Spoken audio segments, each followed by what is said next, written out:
Hello guys, हाय। कैसे हैं आप लोग? अभी आपने क्लास का टॉपिक पढ़ लिया होगा। क्लास का टॉपिक है फ्लैश 64। आज मैं आपको फ्लैश 64 की क्लास दे रहा हूँ। मेरे पास 1 घंटा है। इस 1 घंटे में मैं जितनी दे सकता हूँ उतनी आपको देने की कोशिश करूँगा, ठीक है।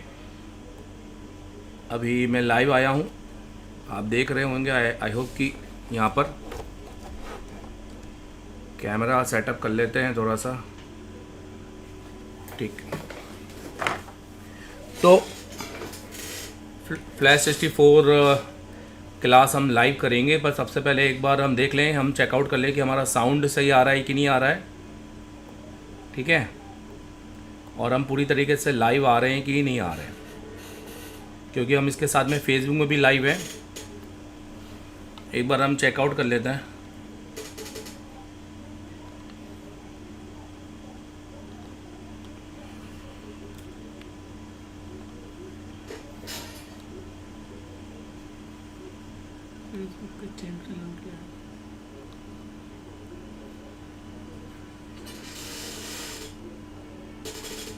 ओके, अभी लाइव चल रहे हैं। हेलो, हाय भाई प्रकाश, बताओ अभी आवाज़ आ रही है कि नहीं आ रही सही तरीके से, और दिख रहा है क्या? अटक तो नहीं रहा है ना भैया? थोड़ा बताइए। ओके, यही है ना? हाँ यही है, लाइव चल रहा है इसमें। मैं चेक करूँगा, मतलब कुछ दिक्कत इसमें आवाज़ चेक कर रहा हूँ इसको। आ रही है। आ रही है?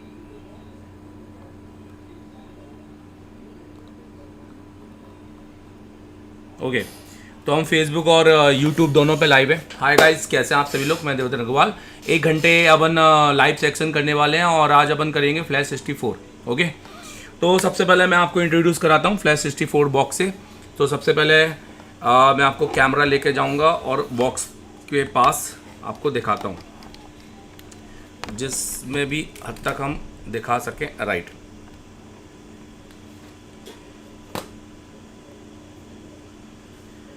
तो गाइस देखो, ये है फ्लैश 64 बॉक्स।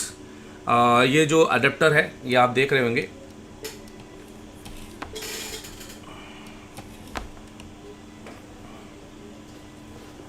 पहले हम इसकी बात कर लेते हैं। ये आपको अडेप्टर दिखाई दे रहा होगा आई गेस, ठीक है। और इसके साथ ये आपका पूरा बॉक्स है, जिसके अंदर आपको ये डिस्प्ले भी मिलता है और इसके यहाँ से भी आप इसको बटन को यूज़ कर सकते हैं, ठीक है। इसके अलावा इसके साथ इस तरह के बॉक्स आते हैं, ठीक है, अलग अलग है। तो मैंने ये अलग निकाल के रखे हैं। जो ज़्यादातर मैं यूज़ करता हूँ वो बॉक्स मैंने इसमें रख लिए हैं, जैसे कि आप देख सकते हो, क्योंकि इसका बार बार यूज़ होता है, तो बार बार क्या डब्बे से निकालना लगाना, ठीक है।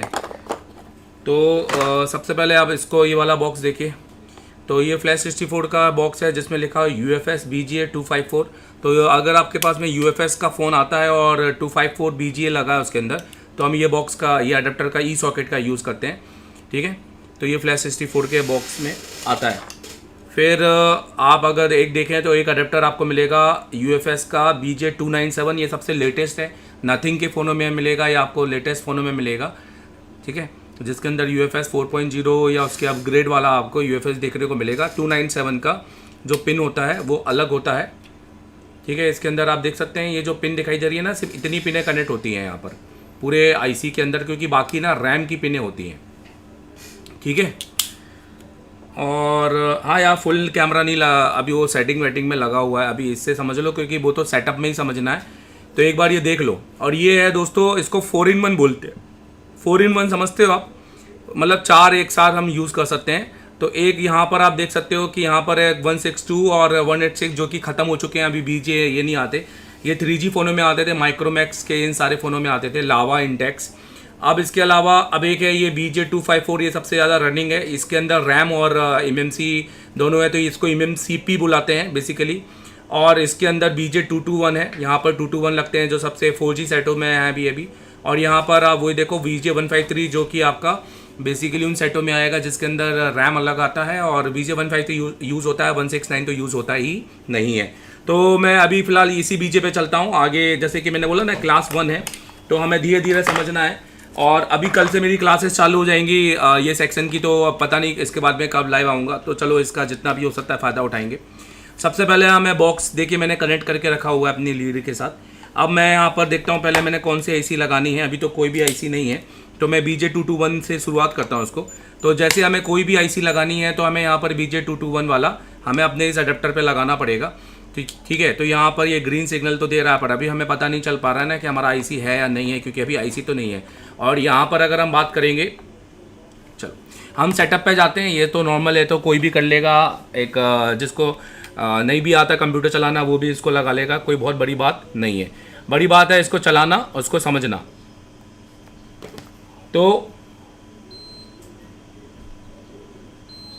ये बड़ी बात है, तो हम इस बड़ी बात पर ही पहले फोकस करते हैं।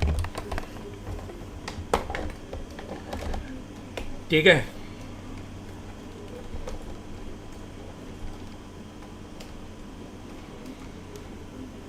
सो हेलो हाय, कैसे आप लोग दोस्तों। अभी आज अपन करेंगे पूरी तरीके से फ्लैश 64 बॉक्स की डिटेलिंग। और ये बॉक्स की डिटेलिंग नहीं होगी, मतलब इसमें मैं आपको वो प्रॉपर तरीके से डिटेक्शन मोड ये सारी चीज़ें आपको बताने वाला हूँ। 1 घंटे में हम जितना यूज़ कर सकते हैं उतना हम यूज़ करेंगे। तो सबसे पहले आपको इसकी वेबसाइट है, आपको इसकी वेबसाइट में जाना पड़ेगा।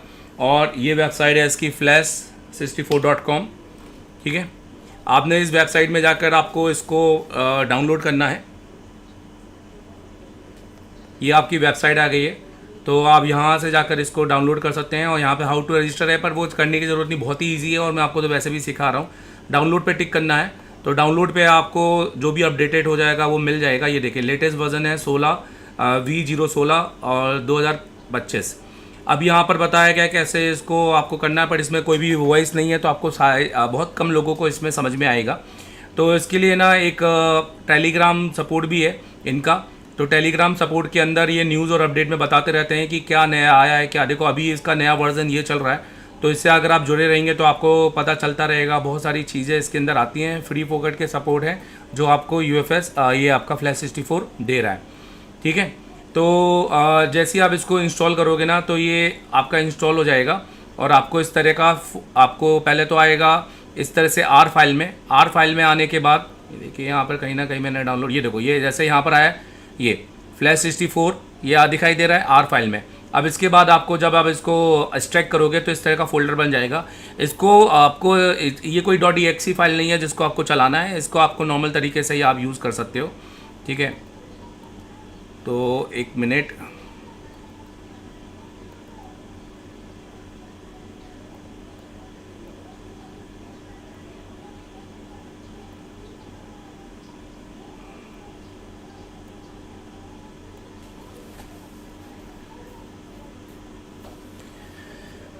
ठीक है। तो ये ना ये आपके पास में कुछ इस तरह का बॉक्स बनकर आ जाएगा। और इस तरह के बॉक्स में जब आप इसको ओके करोगे, मतलब आप इसको रन करोगे, इसको रन एज एडमिन करने की ज़रूरत नहीं है। एक बहुत ही छोटा सा सेटअप बना के रखा हुआ है, पर सेटअप के अंदर बहुत अच्छी बड़ी चीज़ें अपडेट दी हैं। बहुत सारे लोग जानना चाहते हैं कि ये परचेस करें कि क्या परचेस करें, तो मैं आपको बता दूं भैया, अगर आप दोनों ही परचेस करें तो ज़्यादा अच्छा है। ये स्पीड के लिए और दूसरा कनेक्टिविटी के लिए। सबसे पहले आप देखो तो यहाँ पर आपको ये बॉक्स मिलेगा। एक ये भी ऑन कर देते हैं, 1 मिनट।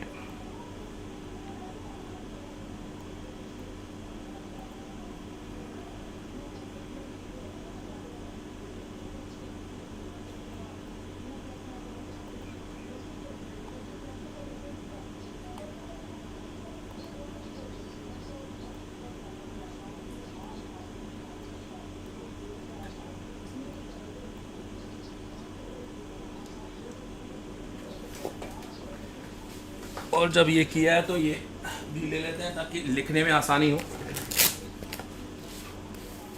नहीं तो इसका क्या ही मतलब है फिर लेने का।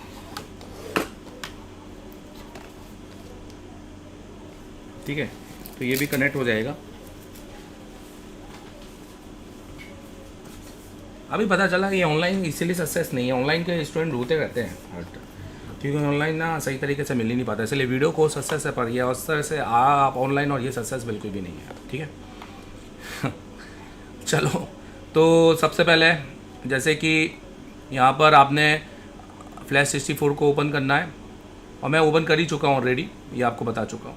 इस बॉक्स में आपको क्या क्या और देखने को मिलेगा, देखो इस बॉक्स में आपको मिलेगा, जब भी आप बॉक्स के फोल्डर के अंदर जाओगे तो आपको यहाँ पर MMC फर्मवेयर ये आपको बैकअप दिखाई दे रहा है। बैकअप के अंदर आपको सारा जितना भी आप रीड करोगे या जो भी आप डिटेक्ट भी करोगे तो यहाँ पे उसका बैकअप बन जाएगा।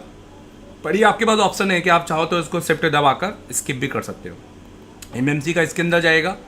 ये देखिए जैसे मैंने माइक्रोन का इस आईसी का बैकअप लिया होगा कभी, ये CHD EST CHD ये सारी चीज़ें आ रही हैं।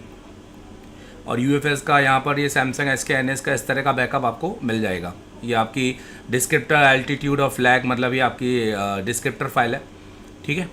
तो सबसे मेन इसमें बैकअप ही रहता है और बाकी तो इसमें कुछ ज़्यादा खास नहीं है बॉक्स के अंदर। अभी अपन यहाँ पे जाते हैं तो सबसे पहले आपने यहाँ पर जाते हैं तो सबसे पहले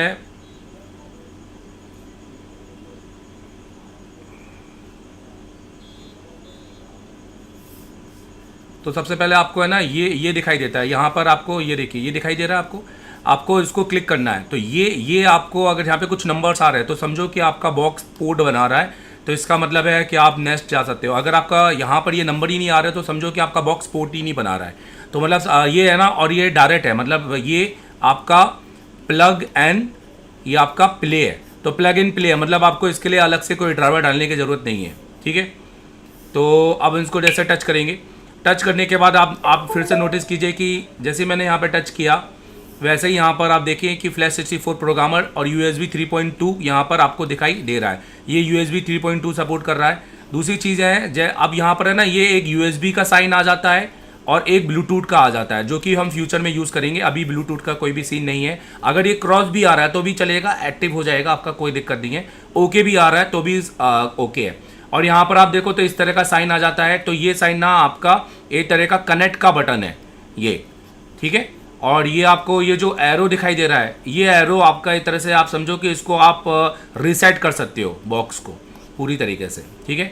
अभी तो हमको यही वाला बटन दबाना है, देखिए। तो मैं इसको दबाऊंगा, इसको नहीं, तो जैसे ही दबाऊंगा तो ये कनेक्टिविटी ले लेगा फिलहाल। पर जब आप फर्स्ट टाइम इसको खरीदोगे ना तो आपको सेटिंग पे जाना होगा। सेटिंग में 2 सेटिंग मिलेगी, एक सॉफ्टवेयर मिलेगा, एक हार्डवेयर मिलेगा। आपने हार्डवेयर के अंदर जाना है इस तरीके से। और हार्डवेयर के अंदर आप नोटिस करो तो सबसे पहले ना आपको क्या करना पड़ेगा, आपको सबसे पहले यहाँ पर मैं आपको दिखाता हूँ। आपको सबसे पहले यहाँ पर क्लिक करना पड़ेगा। जो आदमी का फोटो बना है ना एक, तो ये प्लस पे क्लिक करना पड़ेगा। प्लस पे क्लिक करके आपको एक प्रोफाइल देनी पड़ेगी यहाँ पर, ठीक है।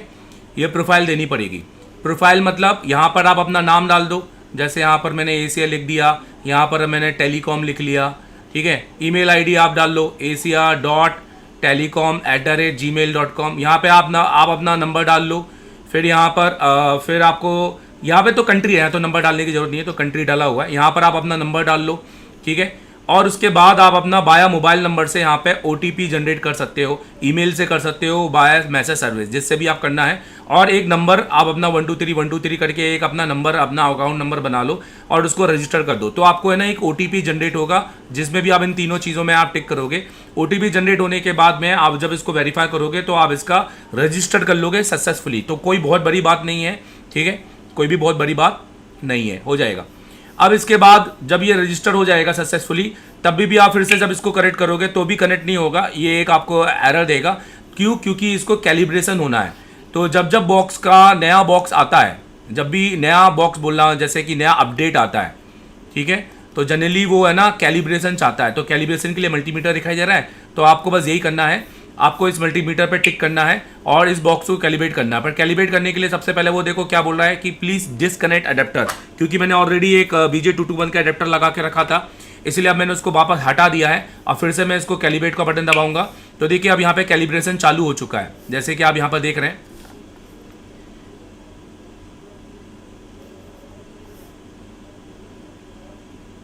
ये देखिए दिख रहा है कैलिब्रेशन।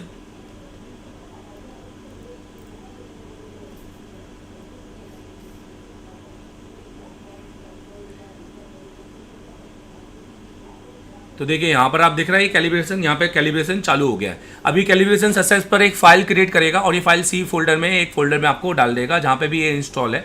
बस आपको यही करना है और वापस अभी कैलिब्रेशन करने के बाद अब आपको कुछ नहीं करना। अब मैं आपको नोटिस दिखाता हूँ यहाँ पर, ठीक है। अब आपको वापस इसको कनेक्ट करना है। अब हम इसके अंदर एक IC लगाएंगे और IC लगाकर इसको आपको इन्फॉर्मेशन कुछ बताने की कोशिश करेंगे।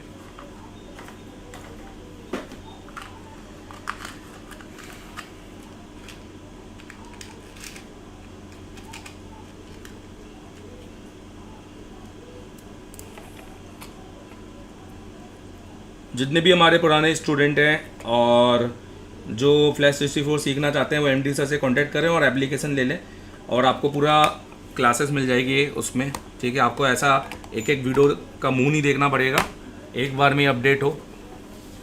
तो देखिए मैंने इसमें आईसी कनेक्ट की है और अब मैं इसको जैसे ही मैं कनेक्ट कर रहा हूँ तो यहाँ पर मेरा एक कनेक्टिविटी चालू हुई है।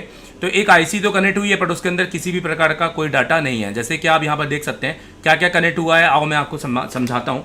फिर अपन इसके अंदर एक तरह की फ़ाइल डालेंगे और इसको तैयार करेंगे एक रेडी एक फ़ोन में लगाने के लिए। हालांकि ये एसके एनएससी है तो ये इस तरह से तैयार नहीं होगी, पर फिर भी मैं आपको समझाने के तौर पे तो बता ही सकता हूँ। सबसे पहले या इसके बाद से आपको समझना है एमएमसी आइडेंटिफिकेशन, और आप यहाँ पर भी समझ सकते हैं। दो तरीके से एमएमसी आइडेंटिफिकेशन समझ सकते हैं। ये देखिए एस से चालू हो रहा है ना, तो ये एसके हाइनेस की आईसी है, ठीक है। यहाँ पर HAGQ और ये सब आ रहा है ना, एसके हाइनेस की आईसी यहाँ पर दिखाई दे रही है। एसके हाइनेस यहाँ पर आपका पार्ट नंबर दिखाई दे रहा है। इसके नीचे आप देख सकते हैं एमएमसी कंट्रोलर सिलिकॉन मोशन, ये SM यहाँ पर 27XX और यहाँ पर इसकी CID, मतलब इस आईसी की CID और इस आईसी का CSD। CID होता है कार्ड आइडेंटिफिकेशन नंबर। ये हर आईसी का यूनिक आईसी होती है। जैसे आपका IMEI होता है ना, वैसे ही आपका CID होता है। CID चेंज हुआ तो फिर ये जो एमएमसी है ये पूरी चेंज हो जाएगी, आप समझ रहे हो। तो CID आपकी मैच होनी चाहिए। अगर आपका एमएमसी कंफर्टेबल है तो CID भी कंफर्टेबल होना बहुत ज़्यादा ज़रूरी है। इसके बाद पार्टीशन आप देख सकते हो कि यहाँ पे पार्टीशन आ रहे 00, मतलब इसका कोई भी बूट इनेबल नहीं है यहाँ पर। और इसके अंदर अगर मैं बात करूँ तो इसके अंदर एमएमसी का जो वर्जन है 5.1 है और ये इसका EST CSD वर्जन है 1.8 वर्जन में EST CSD वर्जन है, ठीक है। अब ये कितने GB की है तो हमें कैसा पता चलेगा? अगर हम ये आईसी में फ्लैश फाइल भी डालेंगे तो भी हमारा कोई किसी भी प्रकार का पोर्ट नहीं बनेगा, क्योंकि आप यहाँ पर एमएमसी पार्टीशन कॉन्फ़िग 00 देख रहे हो और यहाँ पर आपको देखो अलग तरीके से लिखा हुआ है कि device boot is not enable. तो डिवाइस बूट को जब तक हम क्या नहीं करेंगे, इनेबल नहीं करेंगे, क्या जब तक हम इनेबल नहीं करेंगे तब तक कि हमारा फ़ोन पोर्ट बनाता नहीं है। तो ये बहुत इंपॉर्टेंट है। ये पूरा मिलाकर आपका बूट कॉन्फ़िगरेशन बनता है जो कि EST CSD होता है। ये आपने समझ लिया, ये आपका CID और CSD हो गया। अब हम आगे बढ़ते हैं। अब हम इसके नीचे जाएंगे तो अब हमें यहाँ पता चलेगा कि यहाँ पर हमें कितना इसका GB है। तो देखो ये टोटल 16 GB की आईसी है, 14 GB आपका यूज़र बता रहा है और इसके अंदर एक है बूट 1 और इसके अंदर एक है बूट 2, ठीक है, और एक है RPMB।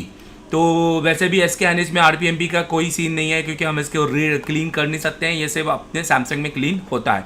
RPMB में काउंटर बने हुए हैं, वैसे भी क्लीन नहीं कर सकते, मैं पहले भी आपको बता रहा था।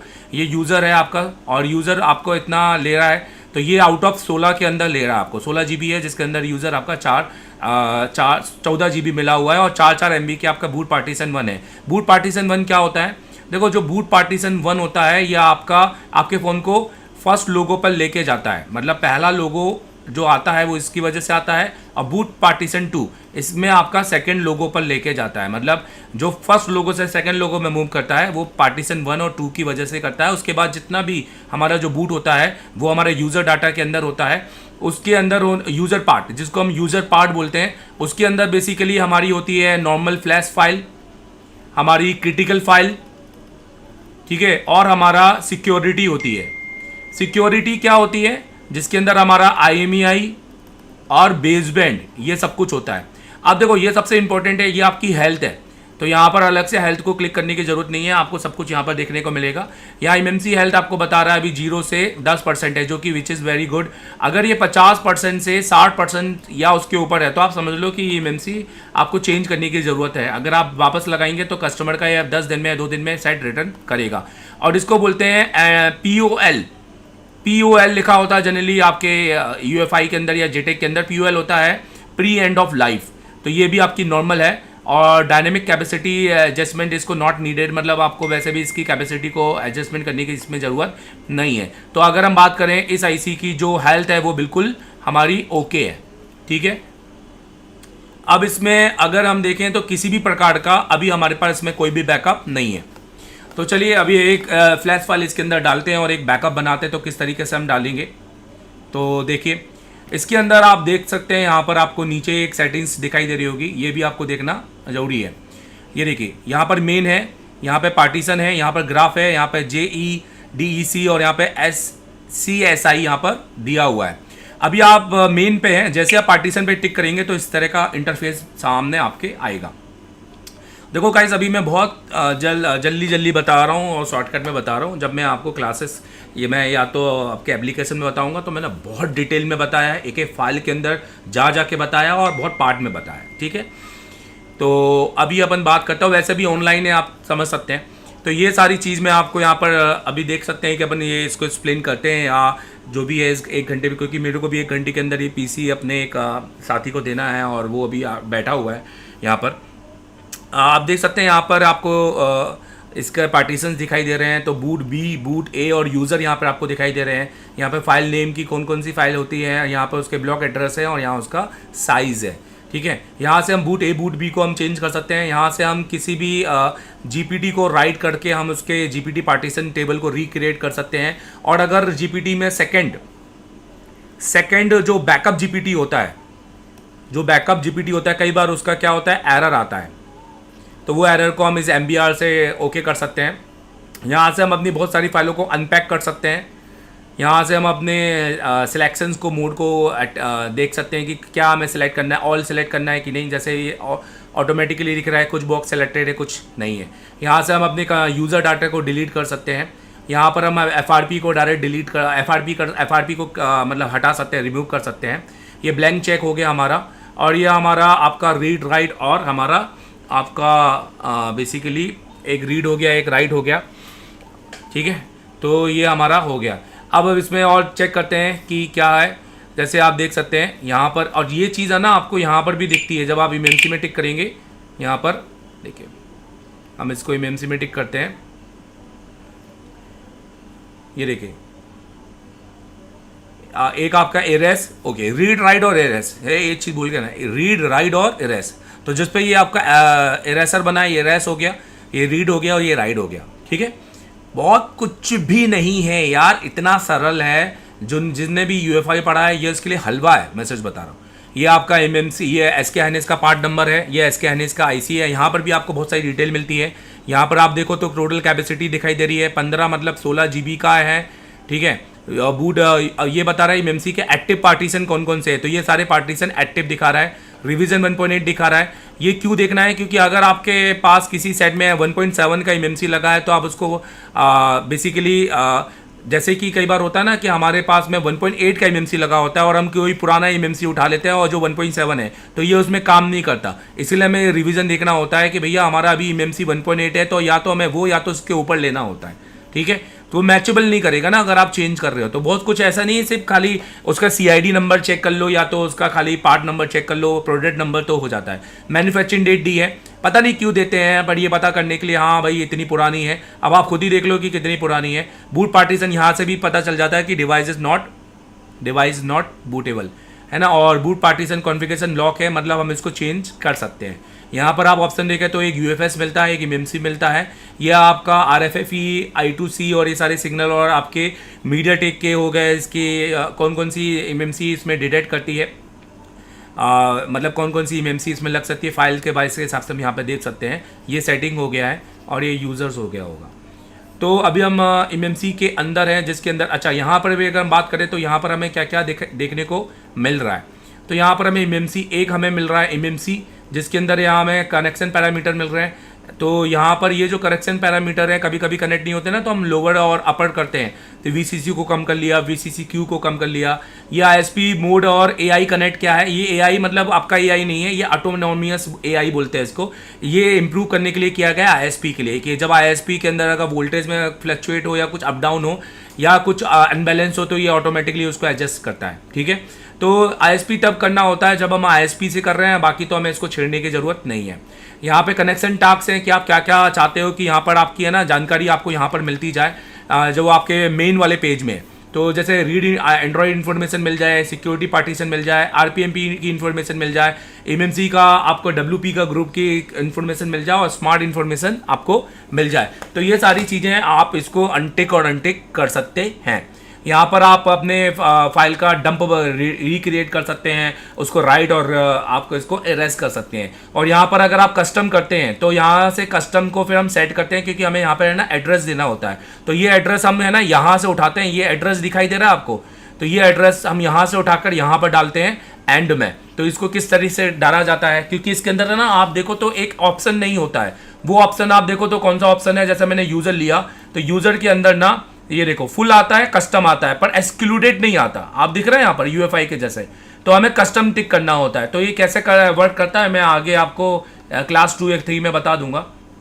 क्यों अब वो कब आऊँगा वो मुझे भी नहीं पता, पर बता दूंगा आऊँगा तो। और जिसको बहुत जल्दी है वो कोर्स ले ले, कोई दिक्कत नहीं। और सबसे इंपॉर्टेंट जो इसमें भैया काम करता है एमएमसी के अंदर, आरपीएमबी। आप इसकी आरपीएमबी रिप्ले प्रोटेक्शन मेमोरी ब्लॉक, आप इसको रीड कर सकते हो मेरे भाई, और आप इसको राइट कर सकते हो। मतलब आप वो सेट जैसे A3s हो गए, रियलमी 5i हो गए, आप इन सेटों की भी एमएमसी चेंज कर सकते हो with the help of RPMB option in flash 64 box without data loss unlock possible. अभी आपने पूरा देखो एफआरपी की, मतलब एक ही चीज पूछेंगे कि विदाउट डाटा लॉक एफआरपी हो रहा है कि नहीं हो रहा पहली बात तो एफआरपी क्या होता है ना आपको ये नहीं पता है। अगर एफआरपी, चलो छोड़ो मैं आगे बढ़ता हूँ यार। चलो अभी इसके अंदर है ना एक फाइल अपलोड करते हैं और आपको बताते हैं किस तरीके से। देखिए मान लीजिए सपोज मैंने एक ब्लैंक की एमएमसी ली है, ठीक है। अब इसके अंदर मुझे मान लीजिए ये एक सैमसंग की एमएमसी मान लो, क्योंकि अभी तो मैंने जो लगा दी है उसी पर रहते हैं। अब मुझे इसके अंदर है, या तो मान लीजिए ये मैंने किसी फ़ोन से निकाला और ये किसी ने पूरा इरेज वरेज कर दिया है। इरेज करने के लिए पार्टीशन में ये प्रोविज़न के अंदर यहाँ पर आप देख सकते हैं, यहाँ पर आपको इरेज मिल गया है। यहाँ से भी कर सकते हैं, यहाँ से सिंगल वाइज कर सकते हैं, यहाँ से फैक्ट्री इरेज हो जाता है पूरी तरीके से। और एडवांस टास्क पे आपको जाने की ज़रूरत नहीं है, यहाँ से CID चेंज करते हैं, ये प्रोविज़न है। यहाँ से बूट कॉन्फ़िगर करते हैं बेसिकली, और यहाँ पर अपना जो प्रोविज़न होता है कि आपका EST CSD वर्जन आपके पास में फाइल नहीं है, तो यहाँ से भी आप उसको कर सकते हो, ठीक है। और यहाँ से आप अपने जो GP पार्टीशंस होते हैं उसको आप रीसेट कर सकते हो, मतलब एक तरह से हेल्थ रिक्रिएट कर सकते हो, फिर से बना सकते हो वन टाइम। या आप देख रहे हैं पार्टीशन एट्रीब्यूट, इन्होंने पता नहीं क्यों इतना ना ब्लैक रखा हुआ है, दिखता ही नहीं है, समझ में नहीं आता। फर्स्ट टाइम जब देखो ना ऐसा लगता है कुछ है ही नहीं यहाँ पर। तो मैं अगर जो फ्लैश 64 वाले को बोलूँगा कि भैया कभी मिलेंगे, अभी चाइना जाऊँगा आगे, तो कभी मिलेंगे तो बोलूँगा भैया इसको वाइट करो, या यहाँ पर वाइट का एक ऑप्शन डालो, तो पूरे ब्लैक में ब्लैक है, जो कि कोई सेंस ही नहीं बनता, ठीक है। अब इसके अंदर ऐसा है कि अगर आप उनको फाइल डालनी है ना तो फाइल नहीं डलेगी। क्यों? क्योंकि फाइल डालने के लिए ना यहाँ पर पार्टीशन होने बहुत ज़रूरत है, जिसको गाइड पार्टीशन टेबल बोलते हैं। Guide partition table, that mean GPT। अभी कैसा है, गाइड पार्टीशन टेबल एक बॉक्स की तरह होता है जिसके अंदर आपके सारे अलग अलग साइज़ की आपकी फाइलें होती हैं, तो वो बनाना जरूरी है। तो GPT पार्टीशन कैसे बनाएं विदाउट किसी डंप, तो मैं आपको बताता हूँ। तो यहाँ पर देखो बहुत सारे तरीके हैं, हम किस तरीके से रिक्रिएट कर सकते हैं। फ्लैश फाइल, अगर हमारे पास फ्लैश फाइल ही हो जाए ना तो हम ऑटोमेटिकली बना ले। देखिए मैं आपको सब तरीके से बताता हूँ, ठीक। अब यहाँ पर GPT जैसे आपको दिखाई दे रहा है, पहले मैं इसका यूज़ नहीं करूँगा, पहले मैं ना डायरेक्ट यूज़र से बताऊँगा। जैसे हमने यूज़र पे गए और अभी हम एक कॉलकम का ले लेते हैं, ठीक है।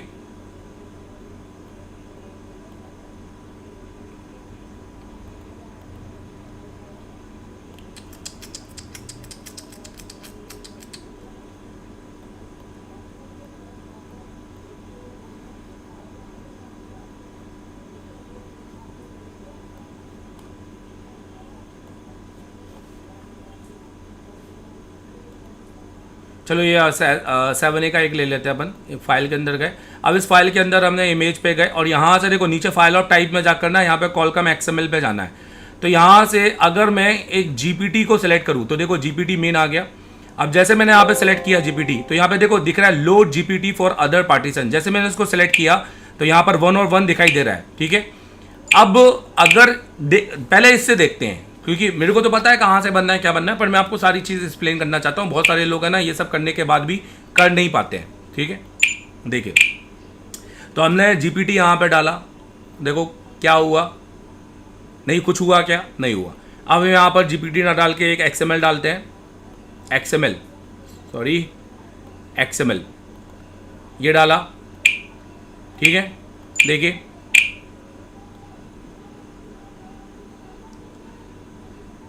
कुछ हुआ क्या, नहीं हुआ ना, तो ऐसे पार्टीशन नहीं बनेगा। आपको जीपीटी पे जाना पड़ेगा, सेम फाइल पे जाना पड़ेगा,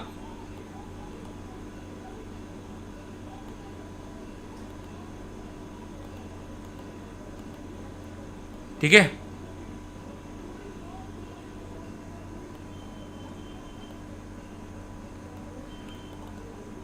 अब देखिए,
देखिए यहाँ पर जीपीटी पार्टीशन क्रिएट हुआ है, देख सकते हैं आप, ठीक है।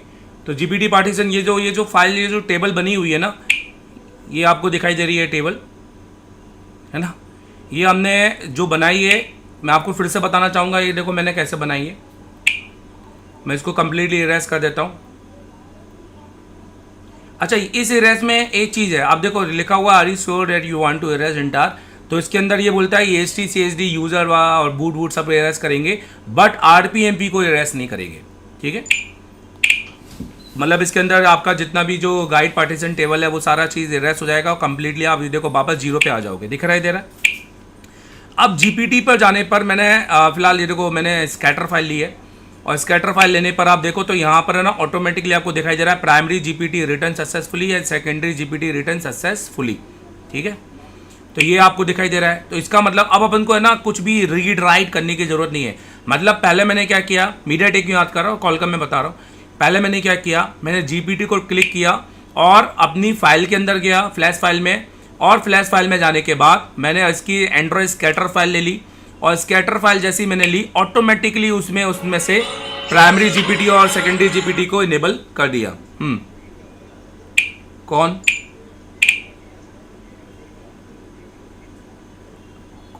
कौन क्या कह रहा है? भारत का अंतरिक्ष में पहुंच गया। हाँ दे दो 10 में। हाँ बोलो भाई, लेना तो लो, नहीं तो कोई दिक्कत नहीं है। क्या दिक्कत है? हाँ ठीक है, वो पहुंच गया तो उतर आए, वो बहुत बड़ी बात है। नहीं, अभी तो पहुंचा हाँ नहीं तो सुनीता जैसा फंसना जा बेचारा। नहीं नहीं सुनो, बोल दो 10 में। बोले भैया हम आपको लेना है तो ले लो, कोई दिक्कत नहीं, ठीक है। सिंगल, वैसे हमें बेचना नहीं है। माइक्रोस्कोप जितने भी हमारे सारे सेट हैं, और हमारी वैसे भी एक से बात हो रही है, वो सारे माइक्रोस्कोप उठा रहा है, और उसमें हाँ हाँ, और भैया लेना है तो 1 में ले लो, 10 में ले लो, लाइट वाइट ये दे देना, वो दे देना। अब जमता है तो लो, नहीं तो कोई बात नहीं है, खुश रहो, ठीक है। अच्छा अच्छा अच्छा। अच्छा, आ गया वो।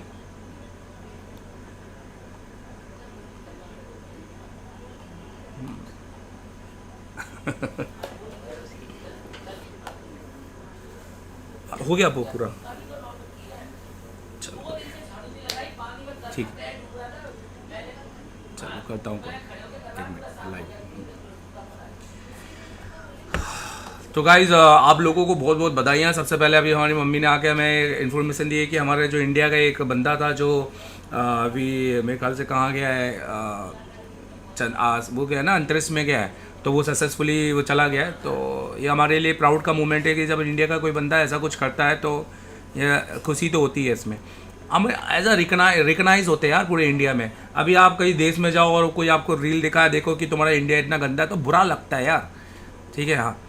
खैर, अभी आपको पता है कितना, आप देख लो, आप चाइनीज़ वीडियो देख लो, जो चाइना जाते हैं और कार में बैठ के ड्राइवरों से बात करते हैं, हेलो हाय करते हैं, वो साले बात तक नहीं करते, इतने एटीट्यूड में रहते हैं, बात तक नहीं करते वो, है ना। वो उनको नी हाउ बोलो या जो भी बोलो, वो उसका जवाब भी नहीं देंगे और ऐसी शक्ल सरी सूरत बना के रखेंगे। और वो कौन? ड्राइवर लोग, जिनकी साला कोई बागुए नहीं, और ये लाखों रुपए खर्च करके आ रहा बंदा, और उससे क्यों नी हाउ यार? अरे बाहर में जान दे नी हाउ, क्यों नी हाउ, हाँ, चाइनीज़ों से। अब हमारी आदत हो गई है, हमें चाइनीज़ों का ही करना है, क्या ही कर सकते हैं। वो अपग्रेड भी तो हो रहे हैं यार गाइज, हम क्या कर सकते हैं। मोबाइल इंडस्ट्री में जितना अपग्रेड अभी चाइनीज़ दे रहे हैं वो इंडिया नहीं दे पा रहा है। हर मैन्युफैक्चरिंग चाइना में है और इंडिया में खाली क्या पॉलिटिक्स और कुछ भी नहीं है। खैर, सो आप देख सकते हो यार, ये जो लिस्ट बनी है ना, इसको गाइड पार्टीशन टेबल कहते हैं। इसके अंदर ये जितने भी ये आपको येलो कलर के दिखाई दे रहे हैं ना, ये आपके सारे के सारे आपके सिक्योरिटी बेस्ड पार्टीशन है, पर सारे नहीं है। सब कुछ उठाने की ज़रूरत नहीं है। जैसे प्रो इन्फो हो गया, इसकी ज़रूरत नहीं होती। आप नहीं भी लोगे तो भी आपका सारा सिक्योरिटी क्या क्या चाहिए, प्रोटेक्ट 1, प्रोटेक्ट 2, IMEI 1 और IMEI 2 होता है।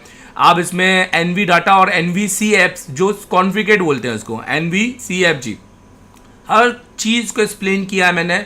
NVCFG का फुल फॉर्म क्या है, NV डाटा का फुल फॉर्म क्या है। इसके अंदर आपका बेसबैंड की बेसिकली इंफॉर्मेशन होती है। NV RAM हो गया। तो बाकी आपको हर चीज़ को लेने की ज़रूरत नहीं है। अब आप देखो तो आपका ये पूरा इन्फॉर्मेशन आ गया। पहले हम इसको कंप्लीट करते हैं, फिर आगे बढ़ते हैं। अब इसकी देखो, GPT पार्टीशन बनने के बाद आप सबसे पहले मैं इसका डिवाइस बूट इनेबल करना चाहूँगा। मतलब इसको जो डिवाइस नॉट बूट इनेबल है, इसको पहले हम इनेबल करेंगे। तो उसके लिए हम प्रोविजन पे जाएंगे और यहाँ से, क्योंकि हमने मीडियाटेक की फाइल डाली है, तो मीडियाटेक में देखो कॉन्फ़िगरेशन 1, 2, 3 और 4 आता है। तो 1 के अंदर क्या है? 1 के अंदर है जितने भी जो आपके 6-5 CPU हैं, 2 के अंदर 6-7 है, और 3 के अंदर 6-8 हैं, और 4 के अंदर 6-9 CPU हैं। तो मैं 2 को क्लिक करूँगा और यहाँ से राइट करूँगा। तो यहाँ पर देखो टास्क डन हो चुका है और हमारा कॉन्फ़िगरेशन 048 सेट हो चुका है। तो अभी ये फ़ोन क्या करेगा, अगर मैं इस पीसी को किसी मीडियाटेक के फ़ोन में लगाऊं तो ये पोर्ट बना लेगा इजीली। ठीक है, अब मैचेबल कंफर्टेबल होना बहुत ज़रूरी है, CID मैच करना ज़रूरी है। अब आप नोटिस करो तो यहाँ पर आपको देखो बूट पार्टीशन इनेबल दिखाई दे रहा है। तो पहली चीज़ क्या होती है? पहली चीज़ होती है guide partition table GPT create करना। ठीक है, सेकेंड होता है प्रोविजन आपका क्रिएट करना। अब देखो यहाँ पर बूट क्या हो गया, इनेबल हो गया, right. And the third is होता है, अब आपको पास डंप। अब डंप तो है ही नहीं, क्योंकि डंप होता तो गाइड पार्टीशन भी बना लेते। तो अब इसके अंदर है, अब कैसे करेंगे? अगर हम अभी भी बोर्ड में लगाएं तो सक्सेसफुली हमारा पोर्ट बना लेगा, हम USB से फ्लैश कर सकते हैं। बट हम चाहते हैं कि इसी के अंदर हम फ्लैश करें, तो बट ये 100% सक्सेस नहीं होता। कई बार ये लोगों पे चला जाता है, तो भी हमें USB से फ्लैश करना पड़ता है। पर मैं आपको बता दूं, फ्लैश 64 में MMC की स्पीड बहुत लो है, आपकी UFS की स्पीड ही आपकी हाई होती है इसके अंदर। तो सबसे पहले मैं यूज़र में जाऊंगा और मैं वापस स्कैटर फाइल को सिलेक्ट करूंगा। अब जैसे मैंने स्कैटर फाइल को सिलेक्ट किया तो बहुत सारी फाइल सेलेक्ट हो गई। देखो टोटल क्वांटिटी 22 फाइलें सेलेक्ट हो गई। अब मैंने यहाँ पर जाऊँगा और राइट पर टिक करूँगा। ये देखिए, ये पूछ रहा है कि क्या हमने पुरानी फाइलों को इरेज करना है। अब पुरानी कुछ है ही नहीं तो क्या इरेज करेंगे, डाटा तो 0 है, वो तो खाली एक बॉक्स बना हुआ है, मतलब एक टेबल बनी है। ठीक है, तो अब यहां से फ्लैशिंग चालू हो गई है। ये देखिए, मैं आपको पहले भी समझा रहा हूं, ये इतना इजी है। अरे FRP डन ऑन सेकंड, भाई कोई सा भी सारे बॉक्स FRP को डन करते हैं। आप समझ रहे हो मेरी बात? अब ISP करना पड़ेगा FRP करने के लिए।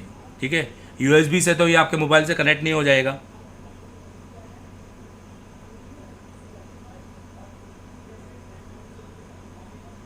भैया without data loss FRP king, मैं आपको जवाब देना चाहता हूँ, विदाउट डाटा लॉस अनलॉक नहीं भैया, आप इससे MMC चेंज कर सकते हो, MMC चेंज कर सकते हो, समझ में आ रहा है? आपको पूरा यूज़र डाटा को रीड करना पड़ेगा, उसकी RPMP को रीड करना पड़ेगा, और आपको फिर दूसरे MMC में डाल के RPMP की को राइट करना पड़ेगा, और वही डाटा 128 GB हो 64 हो उसको डालकर आप पूरा की पूरा आप उसका यूज़र डाटा ले सकते हो। तो ये सिर्फ फ्लैश 64 बॉक्स कर रहा है, तो जो भी EG-JTAG चला रहा है वो फ्लैश 64 ले चुका होगा, और जो फ्लैश 64 लेके बैठे हैं उन्हें कनेक्टिविटी का इशू सबसे ज़्यादा आ रहा होगा, क्योंकि इसके अंदर 153 के बहुत इशू आ रहे हैं, कनेक्ट नहीं होती है, पर उसके तरीके हैं, पर आप वो तरीके करो तो भी वो पूरी कनेक्ट नहीं होती है।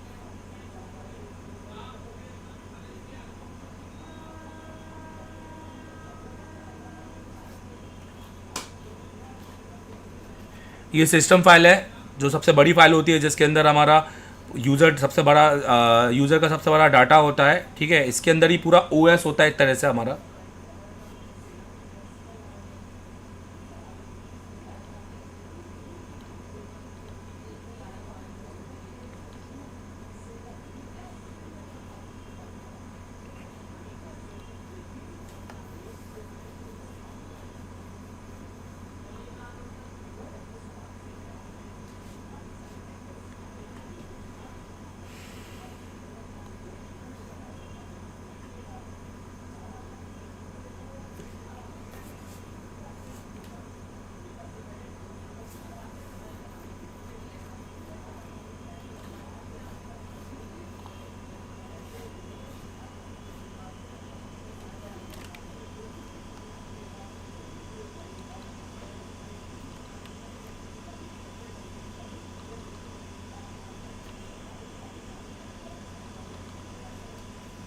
देखो डन हो गया।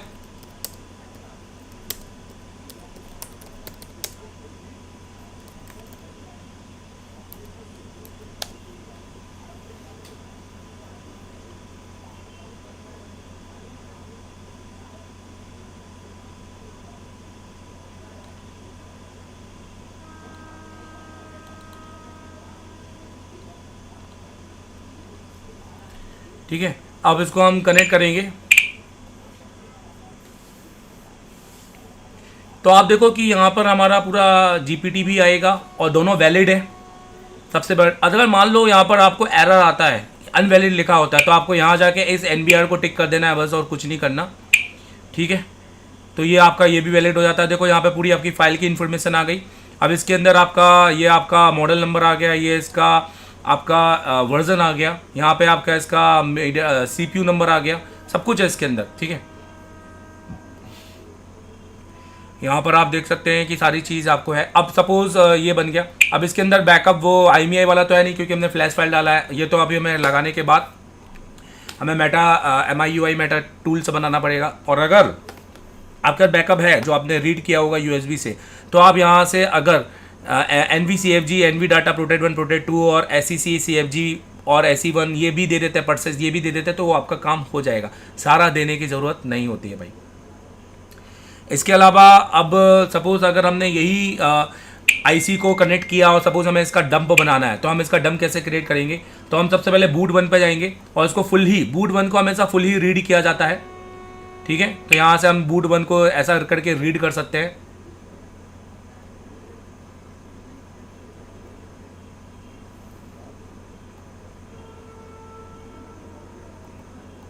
जैसे मैं यहीं पे कर देता हूँ, देखो ये बूट 1 आपका रीड हो गया। बूट 2, बूट B भी आपको पूरा फुल रीड करना है, ये भी आपका क्या हो गया, रीड हो गया, डन। और अब आपको EST CSD आप चाहें तो रीड कर सकते हैं, EST CSD नहीं भी करते हैं तो कोई भी दिक्कत नहीं, हम डायरेक्ट भी बना सकते हैं, आप इसको भी रीड कर सकते हैं। इसको रीड करने के टाइम पे ये ऑटोमेटिकली अपनी जगह पे ले लेता है, पर हम आपको अपनी जगह देनी पड़ेगी फिर तो इसको, ठीक है। तो EST CSD को भी आप यहाँ से रीड कर सकते हैं। और RPMP की को रीड करने की ज़रूरत नहीं है MTK के अंदर, तो भैया वो तो ओपन है, बट आप ये कॉलकम है तो RPMP की को रीड तब करना, ठीक है। RPMP की रीड करना का एक तरीका होता है, ये डायरेक्ट रीड नहीं होती है, आपको FFU फाइल पर मतलब फिलहाल उसको FFU फाइल को रीड करना पड़ेगा, तब जाके RPMP की को रीड कर पाओगे। RPMP फाइल रीड कर लोगे, पर की चाहिए तो FFU फाइल डालनी पड़ती है उसके लिए, ठीक है। अब इसके अंदर आपको यूज़र करना है, तो यूज़र आप कैसे कर सकते हो? देखिए यूज़र के लिए है, आपको मैं ऑप्शन बता रहा हूँ। पहला आप 64 MB इसको रीड कर लो, देखो स्पीड अच्छी है इसकी, हो गया। फिर आप 64 के बाद 512 MB, 512 इसमें है ही नहीं तो 1 GB कर लेते हैं चलो। तो आप बने रहना, क्योंकि मैं आपको बताने वाला हूँ कि आखिर में डंप होता क्या है, क्या क्यों हमें 64 MB से भी हम यूज़ कर सकते हैं। हमें ज़रूरत नहीं है भाई 1-1 GB का डंप बनाने की।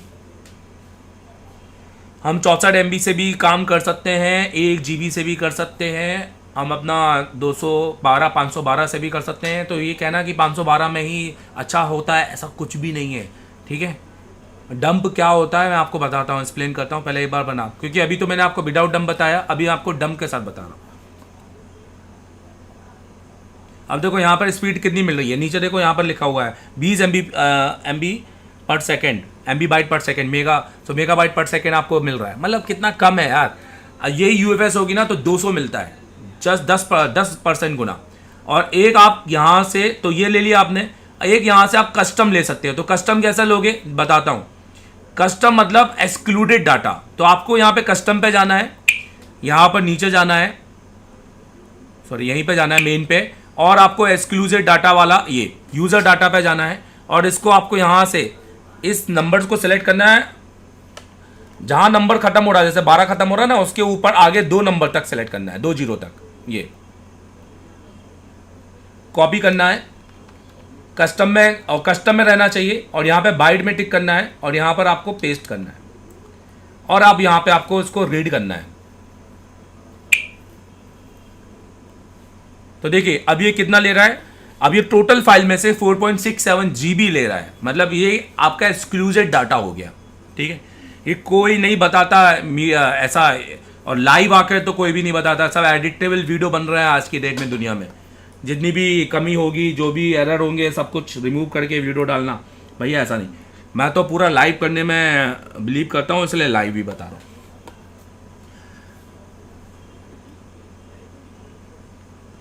तो अभी अपन क्या करते हैं, अभी अपन इसको रोक देते हैं क्योंकि इसमें टाइम लगेगा, और अभी भी मैंने खाली इसको बताने के लिए। तो स्टॉप टास्क को यहाँ पे टच करेंगे, ये स्टॉप हो गया, ठीक है, डन। अब मैं आपको पहले बताता हूँ कि जो भी हमने यहाँ पर बैकअप उठाया, उस बैकअप का क्या क्या मतलब था, सेंस क्या है।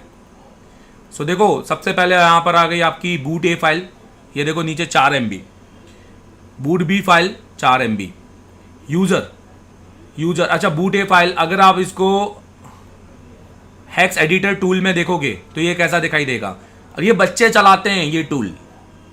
हेलो, ये हेक्स एडिटर टूल बच्चे चलाते हैं, ये 10th 11 में सीखते हैं, ये मेरे कंप्यूटर की प्रोग्रामिंग करते हैं ना। ये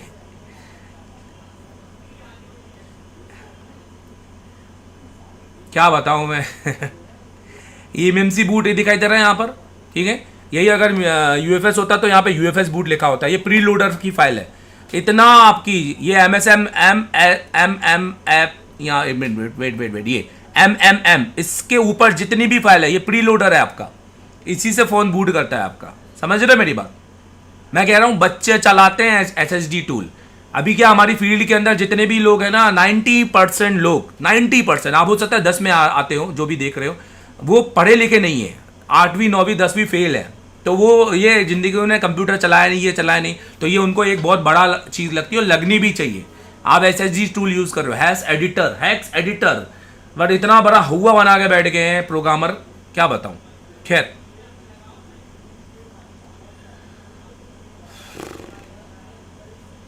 तो ठीक है, तो यहां पर बेसिकली बस ये पता चलता है कि हाँ इसके अंदर डाटा है, ठीक है, और हम इसको इस प्री लोडर को मॉडिफाई कर सकते हैं, ठीक है। अगर हमारे पास प्री लोडर की फाइल नहीं भी होती है तो हम इसको प्री लोडर को मॉडिफाई कर सकते हैं। ये यूज़र का डाटा है, ये देखो, ये चाइनीज़ में ची चौंपो और लिखा है ना, ये सारा आपका डाटा है, ठीक है। अब मैं आपको समझाना क्या चाहता हूँ, थोड़ा समझो। ये देखो, ये हमारा 64 MB का है, ये हमारा 1 GB का है, और ये हमारा, अभी मैंने इसको डिलीट कर देता हूँ क्योंकि हमने इसको पूरा रीड नहीं किया था ना। अगर मैं इसको खोलूँ 7 zip में, ये खुल गया, और अगर मैं इसको खोलूँ 7 zip में, ये खुल गया, टोटल यहाँ पर कितनी फाइल बताइए?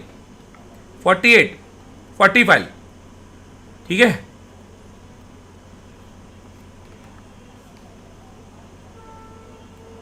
और इसमें देखो टोटल कितनी फाइल? 40 फाइल। भाई दोनों में सेम फाइल है, ऐसा नहीं है कि 64 MB का लिया तो 3 फाइलें रीड कर ली, बाकी की फाइलें बोला नहीं तुमने तो मुझे 64 MB किया, मैं कैसे कर? भाई सारी फाइलें रीड की है इसने। आप देखो ये सारी फाइलें यहाँ पर देखो, प्रोटेक्ट 1, प्रोटेक्ट, NV डाटा सब है इसके अंदर। तो 64 MB का लो, 1 GB का लो, बैकअप वही आएगा, समझ रहे हो आप? आपने खाली बस यूज़र डाटा को थोड़ा एक्सेस किया है, बस ये बैकअप वही आया है और कुछ नहीं है। आप अगर 1 GB की फाइल डालोगे तो फ़ोन आपका फर्स्ट लोगो पे जाके लिप करेगा, मतलब रीस्टार्ट कर देगा, चालू नहीं हो जाएगा। चालू होने के लिए आपको एक्सक्लूसिव यूज़र डाटा डालना पड़ेगा जिसके अंदर पूरा फ्लैश फाइल होता है। तो कहने का मतलब है कुछ फ़र्क नहीं पड़ता अगर आपका डंप है नहीं है। डंप होने से बस इतना है कि हाँ, अब जैसे फॉर एग्जाम्पल अब डंप कैसे राइट करें, चलो बताता हूँ। देखिए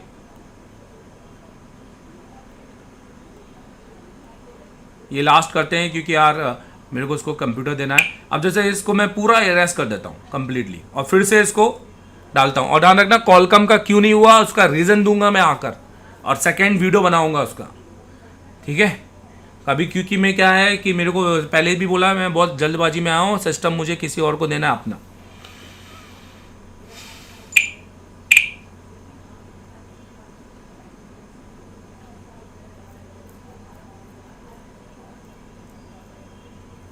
अब फ्लैश 64 इतना इजी है कि हर चौथा आदमी कर रहा है भाई इसको वीडियो गेम जैसा बना के रखा हुआ है, SP टूल जैसा हो रखा है ये।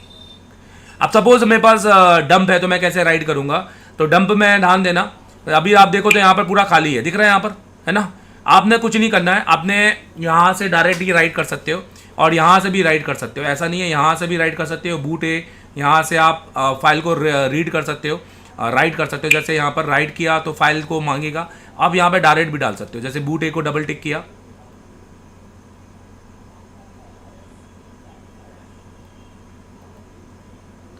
बूट ए दे दी, बी को दिया, बी दे दी, यूजर को दिया 64 वाली दे दी, डन। और यहाँ पर राइट कर दिया, डन। देखिए AST CHD का क्या करना है वो आप प्रोविज़न से साथ क्रिएट कर लेना। देखो बूट नॉट इनेबल हो गया, ये आ गया। अब आपने यहाँ पर आप देखो ये जो एरर दिखाई देता है ना, ये बैकअप GPT ना आ जाने की वजह से, ठीक है। तो बैकअप GPT को आप MBR में टिक करके रिपेयर कर लो। अब फिर से देखो इसको,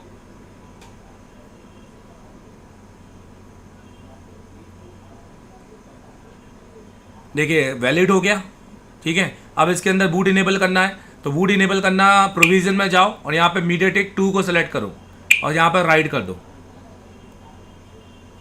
अब बूट भी इनेबल हो गया,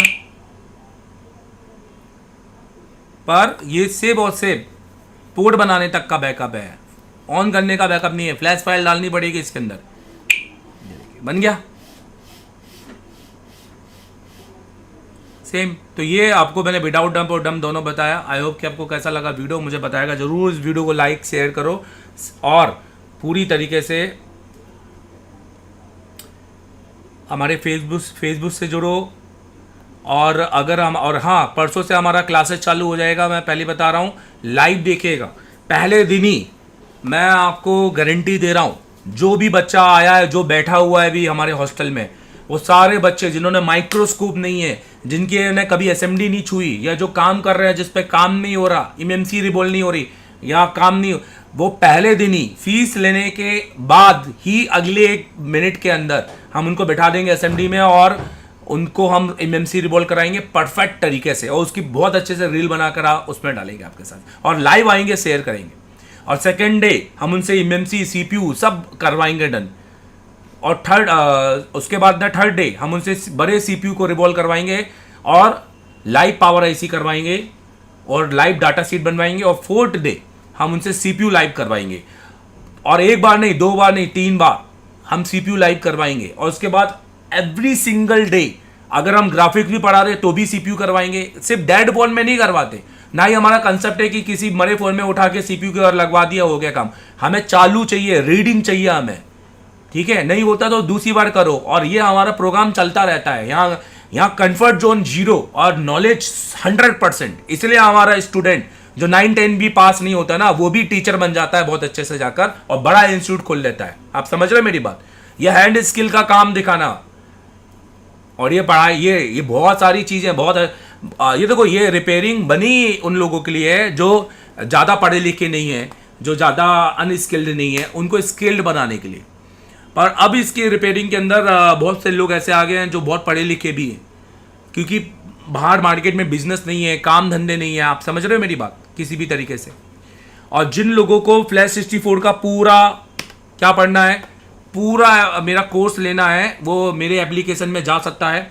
ठीक है, मैंने फ्लैश 64 का पूरा कोर्स डाला हुआ है यहाँ पर। ये देखिए, ये फ्लैश 64 बॉक्स कंप्लीटेड, पूरा गाइडलाइन डाली है। और अगर आपको फ्लैश 64 भी चाहिए, यूएफआई भी चाहिए, आपको एमएमसी भी चाहिए, तो या मोबाइल सॉफ्टवेयर का ले सकते हो। इसके अंदर सॉफ्टवेयर की हमारी जो क्लासेस चलती हैं दुर्गेश की, वो भी यहाँ पर रिकॉर्ड करके डाली है। उसके अलावा भी सारी क्लासेस डाली है। और आपको कंप्लीट पैकेज चाहिए कि हार्डवेयर भी चाहिए, सब चाहिए, तो कंप्लीट एंड्रॉयड हार्डवेयर वाला ले लो 1 साल के लिए। मतलब ये पूरा आधी फीस आपको मिल जाएगा। प्रीमियम है, इसलिए यहाँ पर 2000 में नहीं डाला। ठीक है, एक्सपीरियंस है, डाटा पता है कि कैसा है, और ये इसलिए नॉलेजेबल है, इसलिए इस तरह से हमने यहाँ पे फीस रखी है। क्योंकि हमें अगर पता होता है कि यार ये तो हमें कैसे भी करके बेचना है या कैसा भी बना दो, तो ये इसको हम दुनिया भर के डिस्काउंट लगा लगा के बेच रहे होते हैं, और यही चल रहा है मार्केट में। ठीक है, मर्सरीज कभी डिस्काउंट नहीं देती है, ऑडी कभी डिस्काउंट नहीं देता है। अल्टो में आता है डिस्काउंट, एक बार दिमाग में रखिएगा। स्विफ्ट में आता है, बैकग्राउंड में आता है। और अगर किसी को ऐसे एंड्रॉयड का कोर्स करना है तो आप ये वाला एंड्रॉयड का कोर्स कर लेना, बहुत सारी चीज़ है भाई इसके अंदर। अभी मैं आपको फ्लैश 64 का अभी कोर्स बता देता हूँ, ऐसा नहीं है। चलो, जैसे आपने ये सॉफ्टवेयर का ले लेना, इसके अंदर फ्लैश 64 के कंप्लीट है। अब देखो इसके अंदर क्या क्या मिल जाएगा। Flash 64 unboxing, detailing, how to register, activate flash 64 box interface, how to read log report, MMC और एमएमसीपी क्या होता है, तो बहुत अच्छे तरीके से बताया हुआ है यहाँ पर देखिए। और बहुत डिटेलिंग में बताया है, बहुत क्लियर कट बताया है यहाँ पर एमएमसीपी और एमएमसीपी क्या होता है। ठीक है, 16 GB आपका इंटरनल है और 2 GB की आप बहुत बड़े बड़े वीडियो हैं, आप देख सकते हैं 18, 20, 30 मिनट के वीडियो हैं। अब और देखिए एमएमसीपी वर्जन क्या होता है, पार्ट 2। तो ये EST CSD फाइल क्या होती है, मतलब खुल के बताया है, खाली ये नहीं कि यहाँ पर बताया, पहले उसको पूरा बताया EST CSD टेक्निकली रूप से क्या होती है, और उसके अंदर क्या क्या होता है, क्यों ज़रूरत होता है, क्यों नहीं होता है EST CSD। ठीक है, अब मैं यहीं से दिखा देता हूँ। एमएमसी के अंदर CID का क्या काम होता है, CID पार्ट 2। GPT पार्टीशन क्या होता है, फुल डिटेल। GPT पार्टीशन क्या होता है, पार्ट 2। RPMP फाइल क्या होता है और कैसे यूज़ करना होता है और क्यों यूज़ करना होता है। What is dump, dump part 1, dump part 2, dump part 3। Dump कैसे बनाते हैं, फ्लैश 64 पार्ट 3। तो ये डम कैसे बनाते हैं का पार्ट है, यहाँ पे डम समझाया, यहाँ पे बनाते कैसे ही बताया। सैमसंग एमएमसी डम कैसे बनाए, सैमसंग के अंदर एमएमसी का डम कैसे बनाए। ठीक है, part 1 part 2। How to read exclusive user data dump. What is security partition, security होती क्या है। मीडियाटेक के अंदर सिक्योरिटी फाइल को समझो, Qualcomm security file, Oppo Qualcomm, Samsung MediaTek security, Samsung flashing कैसे करें, सैमसंग का हेल्थ रिपेयर कैसे करें, सैमसंग नहीं लिखना मुझे, सैमसंग लिखना है, नॉट सैमसंग। हमसे भी गलती हो रही क्या, हाँ सैमसंग नहीं लिखना है। अरे भैया क्या लिख रहे हैं यार तुम, सैमसंग अरे यार सैमसंग क्यों बोल रहा, सैमसंग नॉट सैमसंग। सैमसंग नहीं बोलते इसको, सैमसंग बोलते हैं। All MediaTek EMMC change process, MediaTek, ठीक है। SPD EMMC change process, SPD Unisoc EMMC, क्योंकि उसके अंदर आपका एसपीडी और यूनिसॉक्स अलग आता है। Qualcomm EMMC change process 1 and part 2, Samsung EMMC Exynos change process, Qualcomm EMMC change process, MediaTek EMMC Samsung के। तो सैमसंग के अंदर जाइनॉक्स भी आता है, कॉलकम भी आता है, एमटीके भी आता है। कॉलकम बूट कॉन्फ़िग कैसे करें, कॉलकम यूएफएस विदाउट डंप कैसे रिपेयर करें, रेडमी नोट 8 बूट लाइव, ये आपको लाइव बताया, यूएफएस प्रोग्रामिंग यहाँ पे बताई। इसके अलावा यूएफएस के अंदर जाएंगे तो यूएफएस आइडेंटिफिकेशन और यूएफएस के कंप्लीटली यहाँ पर इंफॉर्मेशन दी है मैंने, ठीक है। तो यूएफएस होता क्या है, यूएफएस के अंदर क्या क्या फाइलें आती हैं, कैसा लून पार्टीशंस क्या होते हैं, व्हाट इज़ लून, तो ये बताया है। यूएफएस लून प्रोविज़न मतलब प्रोविज़न कैसे करना होता है, जीपीटी कैसे बनाए यूएफएस की, और उसके अंदर 3 से 2 और 5 लून को आप कॉन्फ़िगर कैसे करें, जैनोस लून प्रोविज़न कैसे करें सिंगल क्लिक, कॉलकम लून यूएफएस डिटेल की कॉलकम के अंदर जो टोटल 6 लून आती है 0 से टोटल 5, उसके अंदर क्या क्या होता है। तो लून मीडियाटेक में लून 1012 तो कौन सा यूज़र होता है, कौन सा बूट होता है। यूएफएस लून प्रोविज़न कैसे करें, how to unpack firmware like OFP मतलब ये आपकी पैक ओप्पो के अंदर आती है, और इसको बोलते हैं हम ओप्पो फर्मवेयर पैक।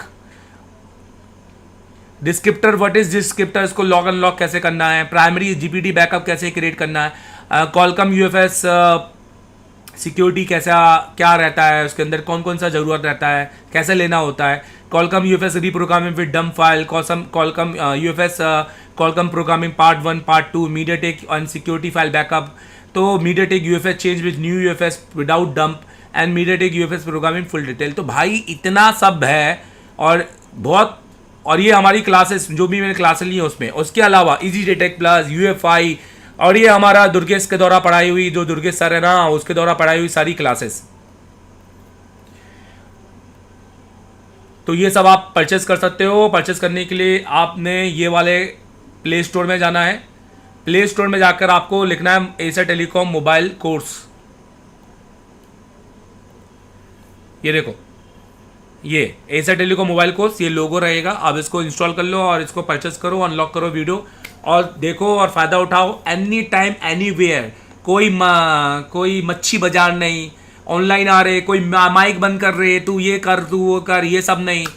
पता नहीं कैसा पढ़ाते हैं बाप, मैं तो सोच ही नहीं सकता यार, ना कभी जीवन में पढ़ा सकता हूँ कि 50 स्टूडेंट बैठे हैं और कोई किसी के बच्चे की रोने की आवाज़ आ रही, किसी की उसकी आ रही है, मैं सबसे पूछ रहा हूँ तो उसमें से जवाब एक ही दे रहे हैं, बाकी सब ऐसा आधे तो लेट कर ऐसे देख रहे होते हैं। मतलब इतना डिसरिस्पेक्ट हो गया है ऑनलाइन लाइव क्लासेस में, और टीचर भी बोलते नहीं, बनियान में बैठे हैं भाई, बनियान में बैठे हैं, एक ऐसा खाना खा रहा है, एक बैठा हुआ है, एक लेटा हुआ, लेट कर पढ़ रहे हो यार तुम, गधो हो पूरी तरीके से, गधे एकदम पूरी तरीके से। जो आदमी लेट कर बिस्तर पे लेट कर पढ़ रहा है वो विद्या का अपमान कर रहा है भाई, समझ ले।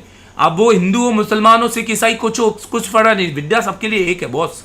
अगर आप लेट कर पढ़ रहे हो तो आप नालायक हो पूरी तरीके से, क्या ही आएगा आपके दिमाग में, ना सवाल भी नहीं पैदा होगा आपके लिए। इसलिए आप जितने भी जो लाइव पढ़ते हो ना ऐसे, तो कुछ नहीं समझ में आता। पहले तो स्टडी कैसे होना वो पता करना बहुत जरूरी है, ठीक है। तो ये सारी चीज़ आपके साथ डिस्कस करनी थी और की आई होप कि नेक्स्ट टाइम जल्दी लाइव आएंगे और कुछ नया आपको बताएंगे। Thank you very much, all the best and जय हिंद, जय भारत, जय श्री राम।